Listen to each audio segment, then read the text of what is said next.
RAW రా research analysis wing. రా దేశం కోసం ఎన్నో సక్సెస్ఫుల్ ఆపరేషన్స్ చేసింది, కానీ వాటి పూర్తి సమాచారం ఎక్కడా దొరకదు. కానీ కాలం గడిచాక ఆయా అధికారులు ఇంటర్వ్యూల్లోనో లేదంటే పుస్తకాల్లోనో రాస్తే తప్ప అవి మాత్రం బయటకు రావు. ఎందుకంటే ఇది దేశంలో ఉన్న ముఖ్యమైన టాప్ స్పై ఏజెన్సీ కాబట్టి. విదేశీ విద్రోహాల విషయంలో పనిచేసే ఏకైక స్పై ఏజెన్సీ రా. పాకిస్తాన్ ISI మాదిరిగా చిల్లర పనులు చేయదు. అసలు ఆ దేశ స్పై ఏజెన్సీ పేరుకే కానీ తీవ్రవాదులను తయారు చేసేందుకే ఎక్కువగా పనిచేస్తుంది. అది వేరే విషయం అనుకోండి. కానీ మన రా మాత్రం ఏ పని చేసినా చెప్పుకోదు, పక్కడ్బందీగా పని చేసుకొని తిరిగి వస్తుంది. ఇక మన రా ఆపరేషన్స్ టాప్ 10 ఇప్పుడు మనం తెలుసుకుందాం. 1. ఖలిస్తాన్ ఉద్యమం పంజాబ్లో కేంద్రాన్నే కాదు దేశం మొత్తాన్ని చిరాకు పెట్టేది.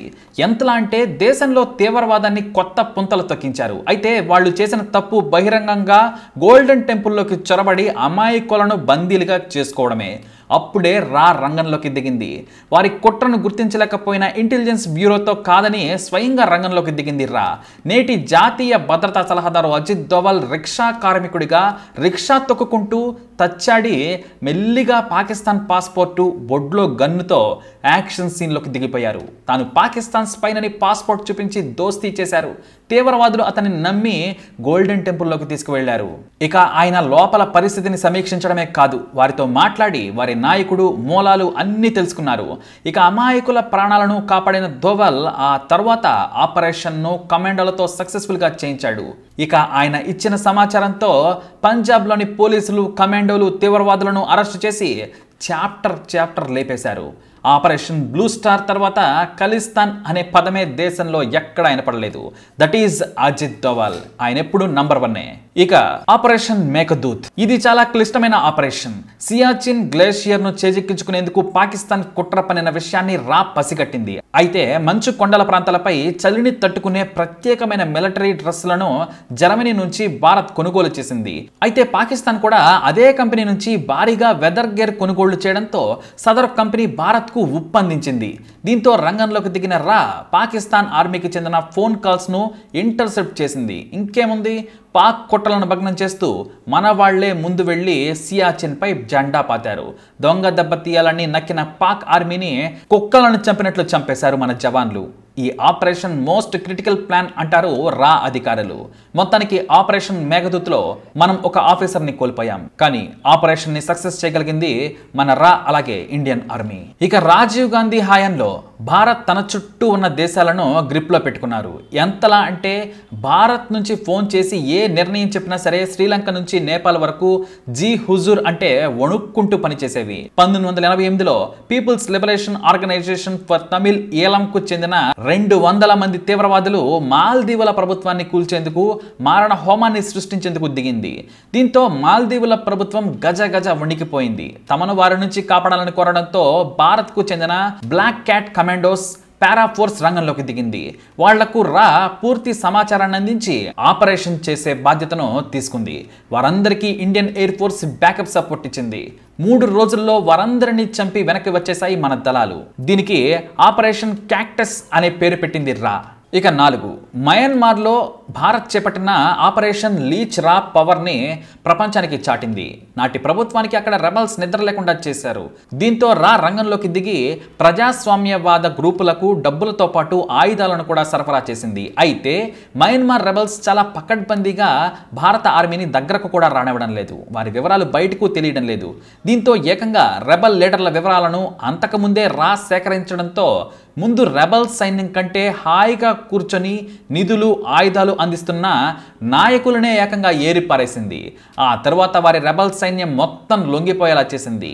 ఈ ఆపరేషన్ తర్వాత మయన్మార్లో మరో రెబల్ గ్రూప్ ఎంతవరకు పుట్టుకురాలేదు. ఇక 5. ఆపరేషన్ చాణక్య. దీనికి కూడా ప్రధాన సూత్రధారి అజిత్ దోవల్. ఆయన ఒకప్పుడు కశ్మీర్ వేర్పాటు వాద వ్యవహారాలపై నిఘా వేశారు. కశ్మీర్లో తీవ్రవాదులు పాక్తో పాటు సైనికులు కూడా భారీగా చేరుతున్నారు అనే వార్తలు రాకు అందాయి. దీంతో రంగంలోకి దిగిన అజిత్ దోవల్ సూట్ కేసులతో పాకిస్తాన్ ఏర్పాటువాద మద్దతుదారులైన కీలక నాయకులను కొనేశారు. ఇక వారు వినకపోతే ట్రీట్మెంట్ మరోలా ఉంటుందండి. ఇక అది వేరే విషయం. కానీ అజిత్ దోవల్ మాట విన్న ఏర్పాటువాదులు కొంతమంది కశ్మీర్లోని తీవ్రవాదుల లిస్టును ఇచ్చారు. అంతేకాదు పాక్ నుంచి చొరబడ్డ వారి వివరాలు, వాళ్లకు సాయం చేస్తున్న వారి సమాచారం తీసుకొని వారంలో మొత్తం క్లీన్ చేసేశారు. తుపాకీ పట్టిన ప్రతి ఒక్కరూ కనీసం వారి కుటుంబాలకు కూడా తెలియకుండా ఏరిపారేశారు. ఆ ఆపరేషన్ ఒకటి జరిగిందనే విషయం కొన్నేళ్ల తర్వాత కానీ కాశ్మీర్లో ఉన్న వేర్పాటువాదులకు తెలియలేదు. ఎందుకంటే ఇండియన్ ఆర్మీ రెగ్యులర్గా చేసే ఆపరేషన్స్లో భాగంగా మిలిటెంట్లను చంపింది అని అప్పుడు భావించారు. కానీ విషయం తర్వాత తెలిసింది. ఇక 6 రా హాలీవుడ్ సినిమాలకు మించిన ఆపరేషన్స్ ను కోకలలుగా చేసింది. వాటిలో ముందుగా టార్గెట్ ను చంపకుండా కిడ్నాప్ చేయడం. ఇలా ఢిల్లీ, ముంబై సెంటర్స్లోనే కాదు, కాశ్మీర్లో కూడా దాదాపు 500 మందికి పైగా తీవ్రవాదులకు సమాచారం ఇచ్చి సాయం చేసే వారిని ఎత్తుకు రావటం, మొత్తం సమాచారం తీసుకొని అరెస్ట్ చేసి లోపలేయడం, తేడా వస్తే టార్గెట్ ను ఫినిష్ చేయడం, ఇలాంటివి ఎన్నో చేసింది. ఇందులో యాసిన్ బక్తల్ నుంచి షేక్ అబ్దుల్ క్వాజా వరకు ఎంతో మంది టెర్రరిస్టులు ఉన్నారు. జనావాసాల్లో ఉండి తీవ్రవాద పనులు చేసే వాళ్ళు తమను ఎవ్వరూ చూడడం లేదనుకుంటారు. కానీ వారికి పూలు, పండ్లు, కూరగాయలు అమ్మే వాళ్ళలోనే రా అధికారులు ఉంటారన్న విషయం గుర్తుపెట్టుకోవాలి. ఇక 7 ఆపరేషన్ స్మైలింగ్ బుద్ధ. మన న్యూక్లియర్ ప్రోగ్రామ్ ను విజయవంతంగా చేసిన ఆపరేషన్ ఇది. అయితే అమెరికా CIA కూడా పసిగట్టకుండా రా అన్ని ఏర్పాట్లు చేసింది. సైంటిస్టులను కూడా చాలా చాకచక్యంగా పోఖ్రాన్ తరలించి ఆ ఆపరేషన్ సక్సెస్ అయ్యేలా చేసింది. కోడిగుడ్లు సప్లై చేసే వ్యాన్లో న్యూక్లియర్ పదార్థాలను తీసుకెళ్లడం రా ఆపరేషన్లో కీలక భాగం. దానికి ముందు వెనకాల కమాండోలు సాధారణ పౌరుల్లా బైకుల మీద, కార్లు, వ్యాన్లలో కాపలా కాస్తూ తీసుకువెళ్తూ ఉన్నారు. ఆపరేషన్ జరిగి భారత ప్రభుత్వం ప్రకటించే వరకు కూడా ప్రపంచానికి ఈ విషయం తెలియలేదు. 15 టన్నుల న్యూక్లియర్ పదార్థాలను పేల్చినా కూడా ఏ దేశం పసిగట్టలేకపోయింది. దట్ ఈజ్ రా. 8 ఆపరేషన్ కహూటా. ఇది ఆనాటి ప్రపంచాన్ని షేక్ చేసింది. నాడు భారత ప్రధాని మొరార్జీ దేశాయ్ చేసిన చిన్న పొరపాటు పాకిస్తాన్లోని మన రా ఏజెంట్స్ ప్రాణాలు కోల్పోవలసి వచ్చింది. అణుపరీక్షలు జరుపుతున్న కాన్ ల్యాబొరేటరీస్ లొకేషన్స్ను మన వాళ్ళు కనిపెట్టారు. అందులో పనిచేసే సైంటిస్టులు ఒక బార్బర్ షాప్లో కటింగ్ చేయించుకోగా వారి వెంట్రుక నమూనాలను భారత్కు పంపారు. వారి జుట్టులో అణు అవశేషాలు ఉండడంతో కన్ఫర్మ్ అయింది.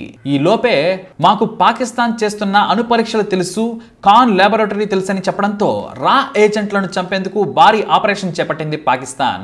3 మాత్రమే దొరికారు, మిగతా వాళ్ళు బయటపడ్డారు. లేదంటే పాకిస్తాన్ను చీల్చి చెండాడేవారే. ఇక బంగ్లాదేశ్ను పాకిస్తాన్ చెర నుంచి విడిపించడంలో భారత్ కీలక పాత్ర పోషించింది. పాకిస్తాన్కు వ్యతిరేకంగా ముక్త్ బెహానీ పోరాటంలోకి రా ఏజెంట్లు చొరబడ్డారు.